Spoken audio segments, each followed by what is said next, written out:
Hello, guys, and welcome to part two of the tarot. As I was saying in the last one, it's when you keep them in a box and you keep them going from negative energies and that sort of thing. Um, the next process with the tarot is, as I said earlier on, you throw the book away, and then the way I learned was basically I went through every card in the deck one at a time, and I basically felt what the image was conjuring up in my mind, and what I felt was so it's a lengthy progress. Don't get thinking there's 78 cards to go through, and also then you've got reverse meanings as well. So um, it's a lengthy process. It's not a process that can be rushed, and it's not a process that you need time to develop your skills. So it is a case of take your time with it and learn each card individually.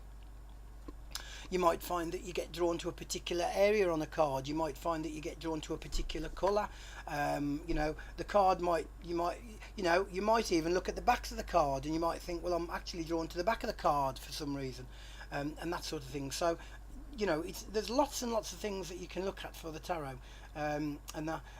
Again, it's a good idea to develop your own spreads as well. Spreads in tarot cards is the layout and the formation that you use to lay the cards down in. Again, I use my own. Over the years I've been doing it. Sometimes I'll revert back to traditional methods, as in the Celtic cross, which is the most popular, and the 3 card spread, which is past, present and future. But more often than not, I will just use my own 10 card spread that I've developed over the years. And go with the flow with your cards. Don't necessarily put them into particular places, as in, this one will mean the past, that means you the present. If you don't feel that you're drawn to the past with the card, then don't put it as the past. All right. The same as if you feel that you're drawn to the past with the card, and it's coming up the future, then go with the past. Because it is about what the cards represent to you and how they are making you feel. All right. So always, when you throw the book away, it's the best thing to do, because there has to be fluidness within your cards. Okay. You can't say that say, for example, okay, so say this card meant, I don't know, a letter from the police or something like that. Then every time that card comes up, you're going to say that means a letter from the police. That's not true, because you cannot put life into a box like that.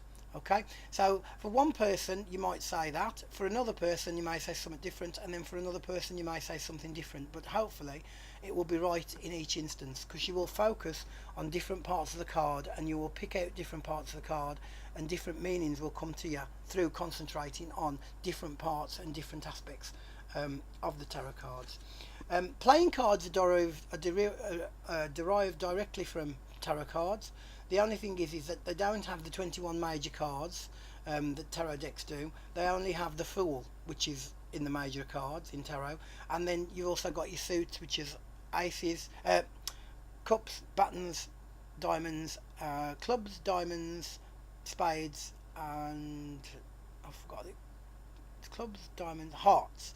So that would be, in tarot deck terms, that would be buttons is clubs, coins is diamonds, cups is hearts, and spades is swords. Okay, that's why sometimes I say the ace of spades is the death card, because the ace of swords in the tarot deck tends to indicate a separation and an ending of situations, all right, or a cutting away of stuff, and that sort of thing, all right.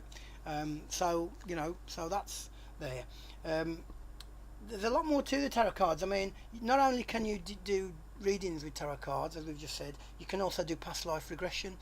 You can also do compatibility readings. You can actually use the tarot cards to protect things as well. I mean, I used the Aleister Crowley Thoth deck, and I used to keep it in my car to protect my car from getting stolen and stuff like that.